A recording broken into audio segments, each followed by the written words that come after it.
Популярные лекарства при кашле, которые сделают вам только хуже.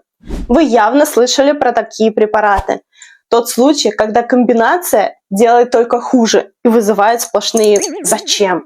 Два муколитика с одинаковым механизмом действия только увеличивают риск побочных явлений. Сальбутамол – это бронхорасширяющий препарат, и он очень хорошо работает, если его использовать в ингаляциях при бронхообструкции, то есть при сужении дыхательных путей. Зачем его использовать в сиропе или таблетках, если это опять-таки увеличивает риск побочных явлений?